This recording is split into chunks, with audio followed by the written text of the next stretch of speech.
Mga kabokals, alam nyo ba na ang baboy ay ang isa sa pinakamabilis at pinakamagandang pagkakitaan? At alam nyo ba na ang baboy ay ang isa sa pinakamatipid pakainin?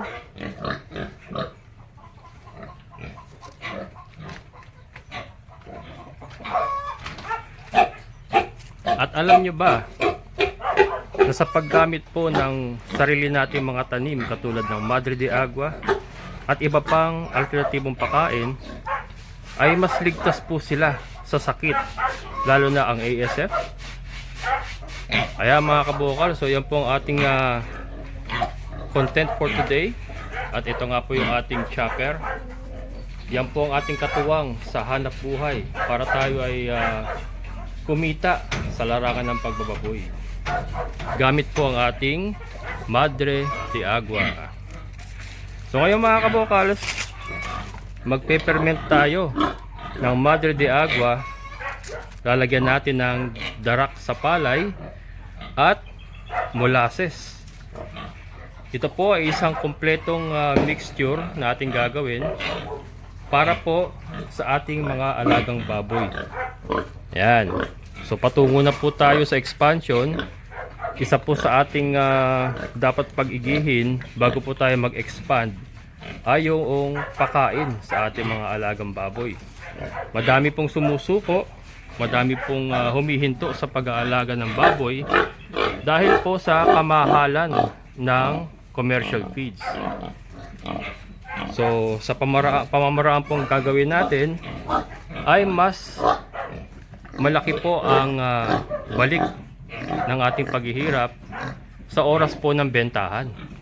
Dahil po ang ating feed cost ay mababa, ligtas, at sigurado po masarap ang karne ng ating mga alagang baboy, lalo na po yung mga panlitsyon. Yan. So yan po ang ating gagawin ngayon mga kabukals. At ito may isang marites. Kung nasaan ako nandoon din siya. Ayan mga kabukals. So tayo may gagawa na ng fermented Madre de Agua with darak sa palay and molasses. So ito na nga po yung ating napanguha kahapon. Dinagdagan ko kasi kinapos 16 kilos po mga kabukals. Ayan 16 kilos po ang ating Madre de Agua. Pupunuin po natin yung isang ganoong drum na Madre de Agua. Susubukan po natin kung magkakasya diyan yung 16 kilos na Madre de Agua. Ito nga, i-chop natin 16 kilos na chop Madre de Agua at 10 kilong darak sa palay. Ito po yung ating darak sa palay mga kabukals. So nagtatanong po, ang darak sa palay ay nagkakahalaga ng 14 pesos per kilo. 14 pesos mga kabukals. Ayan po ang darak sa palay. Yan. Bagong bago dahil rekta ako sa kiskisan kumukuha. Kaya bagong bago po yan. Wala po tayong makakitang mga insektong lumalakad. Ayan. Kasi bagong bago. So isa po yan sa requirements ko sa paggawa po ng fermented. Yung bago po na darak para wala pong kasamang mga insekto. Kasi pag tumagal po yan, may mga bukbok, may mga iba insekto. Ayan. So yan po. 2 sako po yung binili natin. Gagamitin natin for fermentation lang. So ito po yung ating chopper. So nagtatanong po, nabili ko po ito 6,920 sa online mga kabukals. Alam ko ngayon mas marami pa pong mamura na mabibili. So check nyo lang po sa online. Yan. Ito si Basha. Malapit na ito maglandi mga kabukals. And then yung dalawa ay may sampa na po yun. So yun. Ito yung una natin ginawa. Kaya lang ito mga kabukals ay December 15. Ito ay Madre de Agua lang na may molasses. Wala pong darak sa mais yan. Style silage pa po yan. So, ang gagawin po natin ngayon is talagang fermented kasi lalagyan natin ng darak sa palay nga sa kami molasses. Yan. Ayun po, magcha-chop muna tayo. Ito po yung ating darak na ilalagay, 10 kilo mga kabukals. Yan. 10 kilo mga kabukals ha. Yan. At ang ating gagamitin na molasses ay 2 kilo. Yan mga kabukals, 2 kilong molasses.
So ito na po mga kabukals yung na-chop natin Madre de Agua. Yan na. 16 kilos. Kasi ito mga kabukals yung ito po yung dara kanina na nakasabit. Kalahati pa lang ito, so approximately nasa 5 kilos. May 5 kilos pa doon. So yung molasses po yung pinakita ko kanina na 2 kilos, hinati din po natin yon. Nilagyan natin ng konting tubig, saka natin pinanlamas. Ito, so nilalamas ko ngayon sa molasses na may konting tubig ha. Hindi po masabaw, konting tubig lang, yung sakto lang po na malamas po yung darak. Kailangan po natin malamas siya. Mabasa lang siya and then malamas. Tapos isasali natin dito. Para po kumalat din siya sa Madre de Agua. Dapat kasi to mag-combine sila. Yun po ang idea, yun po ang gusto natin gawin. Mag-combine silang dalawa. Bakit ko ba nilagyan ng darak?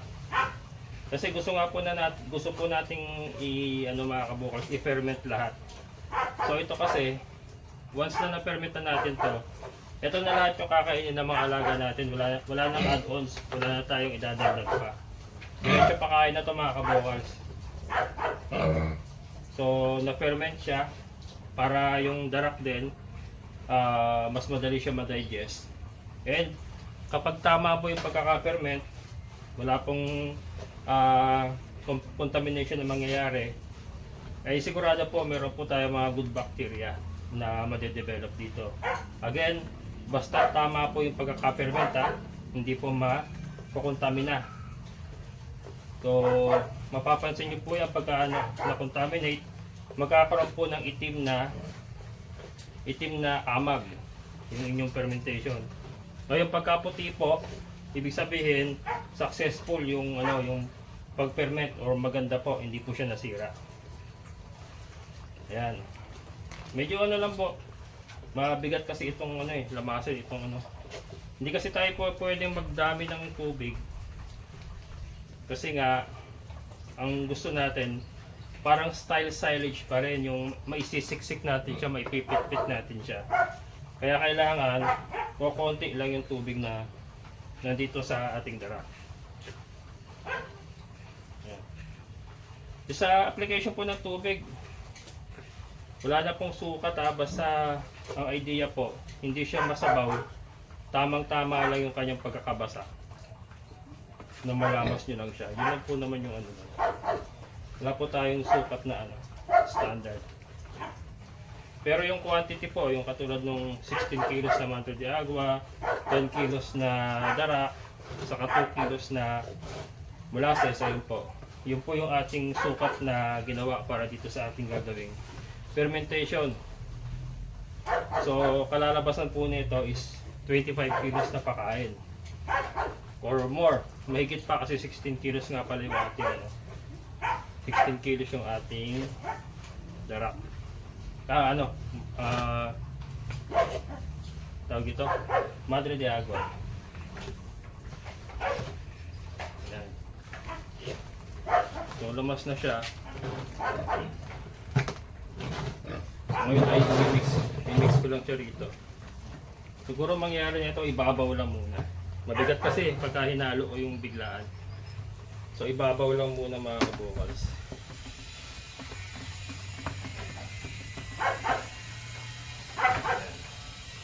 Molasses siya, no? Yung molasses siya mga kabukals. Matindi-tindi yan. So ito na, can you see it? Lamasin pa natin ng gusto. Yung mga tipo-tipo na tira.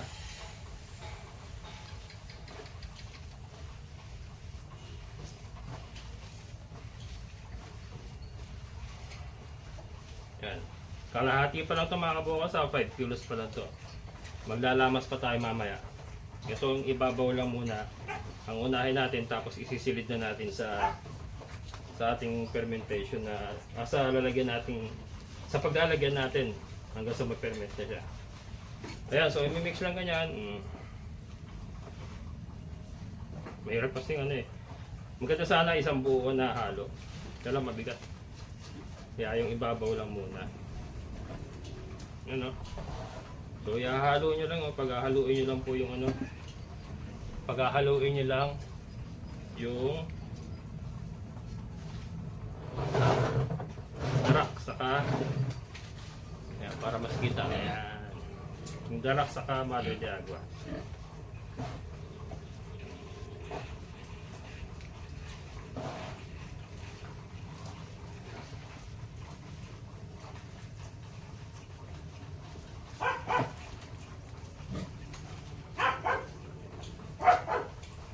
Medyo tiring lang pero ito naman eh, pagka na-ferment natin na maayos to, napakaganda pakain sa ating mga baboy ito mga kabukos. Wala na tayong kailangan idagdag, ito na. Para kang nag-feeds na. Para tayong gumawa ng feeds, kaya lang sa atin, fermented. Fermented natural feeds. Na talagang napakaganda para sa ating mga baboy. Pwede ka palang biglain, no? Pwede pala mga kabukas.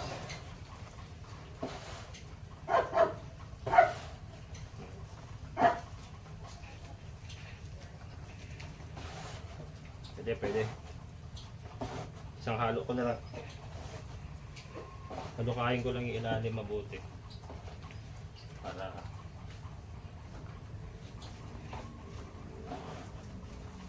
importante lang naman yung kumalat yung darak eh.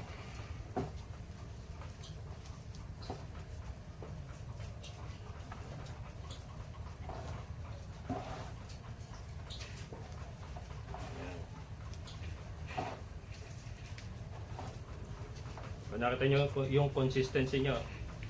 Consistency ba tawag doon? Hindi siya masyadong basa, di ba mga kabukals?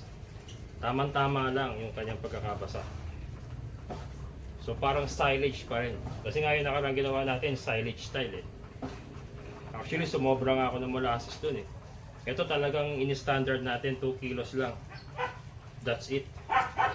That's 2 kilos lang ng molasses, that's it. That's 40 pesos mga kabukas. Oh. 40 pesos na halaga ng molasses. Tapos yung ating darak, 10 kilos, that's 140 pesos. Then yung ating Madre de Agua ay libre. Kuryente, sabihin mo nang umastos tayo ng 20 pesos, sige, galante ako, 20 pesos tayo sa pagka-catch up natin. Ano pa ba ginastos natin dito? Tubig, gano'n lang naman yung tubig, 5 piso, sige. Ayan, mamaya mga kabukers, kukwentahin natin kung magkakaano ang nagastos natin sa paggawa ng napakasustansyang pagkain para sa ating mga baboy. Again, hindi lang pang baboy ito mga kabukers, ito yung pang kambing din, pang manok, pang baka.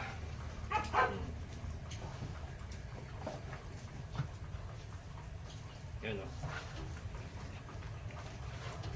So talagang ano, mangangalay ka lang maghalo dito kasi talaga ikakalat mo eh.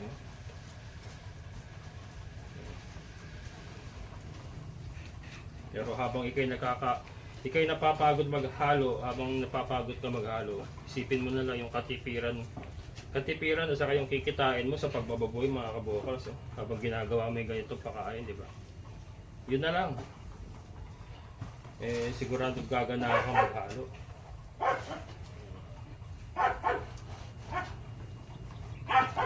Yan.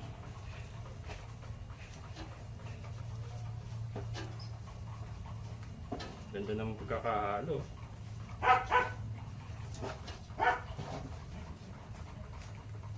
Tapos ito, meron nga tayong cellophane, may ano tayo, plastic tayo. Bukod dun sa ating plastic drum, ay meron tayong plastic na pinaglalagyan para silyado siya. And then ano natin yun, palalabasin natin yung hangin. May vacuum to, maganda, may back pwede nyo vacuum eh. Kaya lang, doon pala sa pagpipit-pit kasi okay na yun eh. Matatanggal na yung hangin sa loob eh.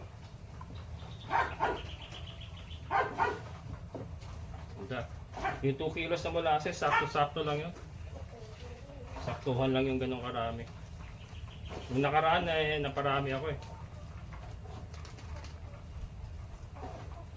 Ito maaaring hindi natin mapuno yung isang drum. Kaya lang, okay lang yun kasi kailangan din ng may konting spasyo. Kasi ito, since may darak, asahan natin na aalsa. Meron pong pag-aalsa na mangyayari. Ano siya mag-expand. Kaya okay lang yan na may konting allowance din.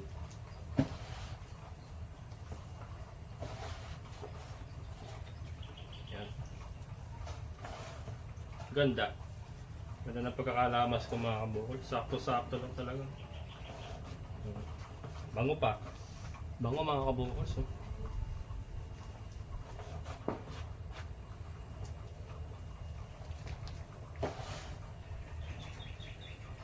Ganda gawin to sa umaga. Sabay parang exercise na yun. Exercise para sa braso. Saka sa likod.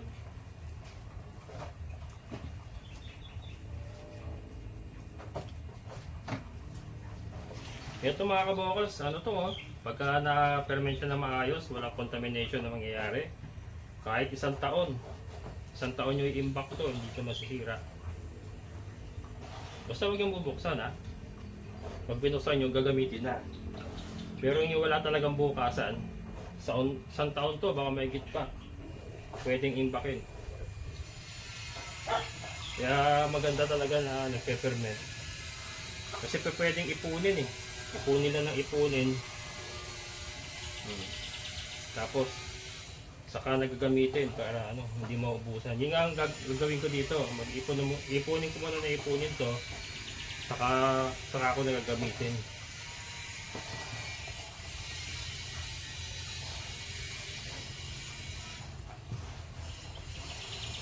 Medyo mahirap nga lang kasi binigla ko. Okay. Kailangan kong halukayin yung ilalim.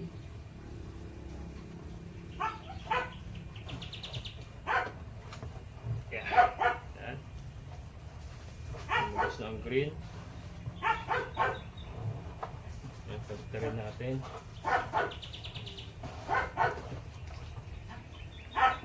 Yan. So maghalo pa ako ng yung 5 kilos na natirang dara. Haluin natin ulit.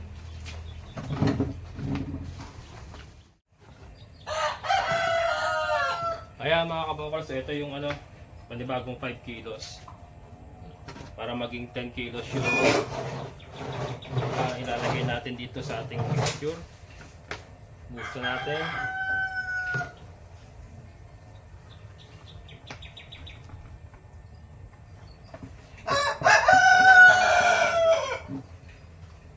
Ganda pa rin ang pagkakahalo ko.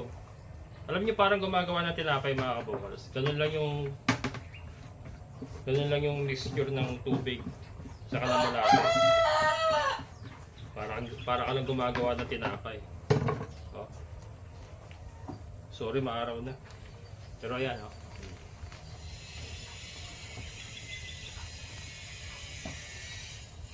Tapos, kailangan yung molasses, kailangan halong-halo. Halong-halo sa darak.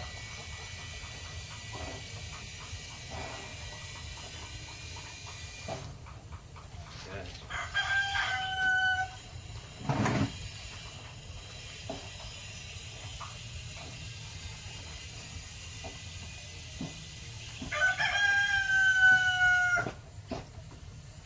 Halo. Ganda. Ganda mga kabokals. Pwede na pagkakahalo natin. Ito na yung magiging natin mga kabokals. Permanent mixture natin ng paggawa ng fermented Madre de Agua. Ito na.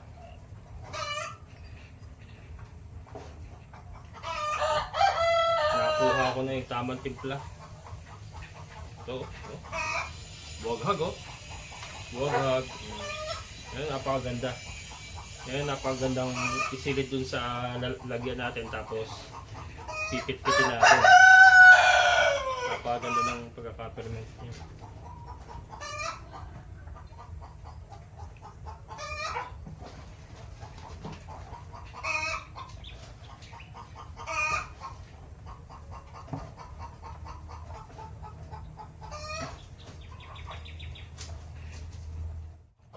Magsisilid na tayo mga kabokals. Ito na. So ito yung ating paglalagyan. Oh. May plastic tayong liner.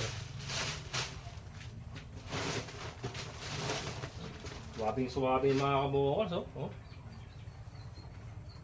Suwabing. Parang ito na yung pinakamagandang na-ferment ko mga kabokals.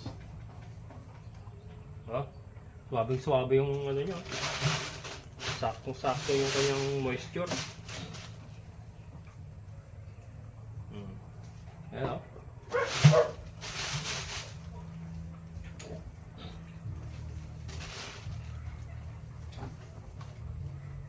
Sana magkakasya dito sa isa.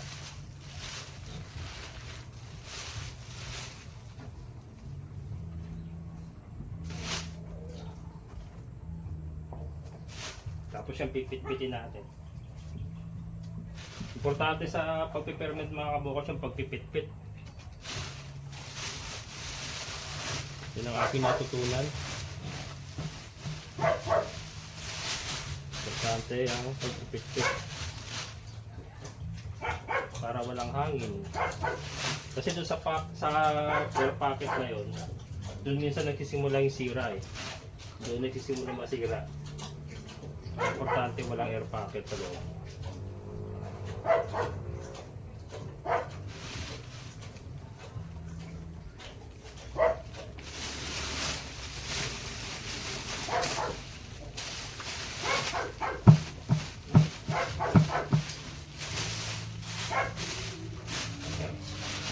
Ito po yung nga pala sa mga balance channel ko. Ito yung ito yung yung liner nito. Pag bumibili tayo ng layer feeds, hinuhugasan natin.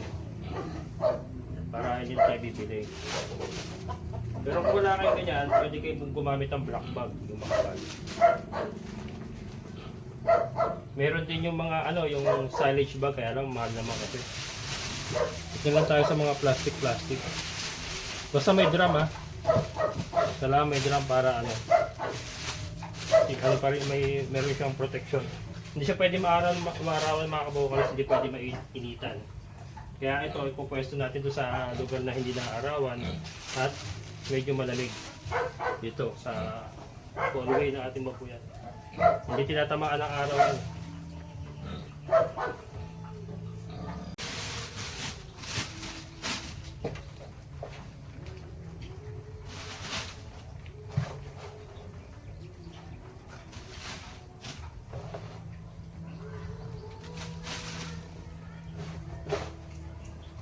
Ito mga kabukas, napakasustansya nito. Kasi darak, madre de agua, mataas sa protina, darak, high fiber, may carbs, carbohydrates, tapos meron tayong molasses, minerals, and vitamins. And then yung fermentation process nga po, pagka ito ay na-ferment na maayos, kakaroon siya ng mga good bacteria. So, di ba? Double, triple benefits ang makukuha ng ating mga baboy. Kaya ito na. Ito na ang aking ano. Ito na tayo mag-i-stay. Mag-i-stick tayo dito sa ganitong klaseng pakain. Hindi lang tayo makakatipid. Magiging mas malusog pa yung ating mga baboy, matibay sa sakit. Kasi dun sa fermentation process nga, di ba? Mas matibay sa sakit. Dito natin kailangan mag-synthetic vitamins. Dabbing tayo mga kabokals at may sounds. So ito, pinipit-pit na natin yung ating ipe-ferment na madre de agua na may darak ng palay sa ating container. Importante itong pagpipit-pit or yung pagsisiksik para mawala po yung mga air pockets na magiging sanhi po ng pagkasira ng ating fermentation. So parang silage din po, pinipit-pit, sinisiksik para po maiwasan yung pag-build up ng hangin. So tiyagaan lang talaga mga kabokals, pero ang kapalit naman nito ay malaking katipiran.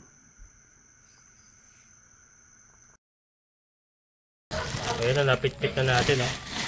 Laki pa ng space mga kabokals. Laki pa ng space. Kukuha uli ako, sayang kasi. Sayang yung space eh. Kukuha pa ako ng madre de agua and then papatungan ko pa para masulit yung space. Pero hindi ko nakukunan mga kabokals para mabilis tayo. Ayan, yung additional natin mga kabokals. 10 kilos lang. Wala, hindi na kaya. Mag-alas 5 na eh. So 10 kilos lang yung kinaya natin. So magpapakain muna ako mga kabokals kasi mag-alas 5 na. Papakain muna tayo ng mga alaga natin. Then mamaya ako itutuloy. May ilaw naman tayo dyan. Mamaya natin itutuloy. Ayan. Para hindi ako magmamadali. So ito na mga kabokals. Mag-compute na tayo. So ang nagamit natin na madre de agua ay 26 kilos. Darak 16 kilos. Ang darak po ay 14 pesos per kilo. So 224 pesos yung darak natin. Molasses 3 kilo. 20 pesos per kilo ang molasses natin. So 60 pesos ang nagastos natin sa molasses. Nagkarga po tayo ng expenses sa kuryente at tubig. 25 pesos. So ang total expense po natin ay 309 pesos dito sa ating ginawang mixture. Kapag itinotal natin yung timbang nito ay nasa 45 kilos. Isinama po natin yung 3 kilong molasses sa timbang. That's 45 kilos na fermented na pakain sa ating mga baboy. So 309 pesos divided by 45 kilos is equals to 6.8 pesos. So mga kabukals, wala pa pong 7 pesos per kilo ang ginawa nating fermented madre de agua with darak sa palay at molasses. Isa pong masustansya, ligtas na pakain para sa ating mga alagang baboy. So, yan po yung sinasabi ko kanina.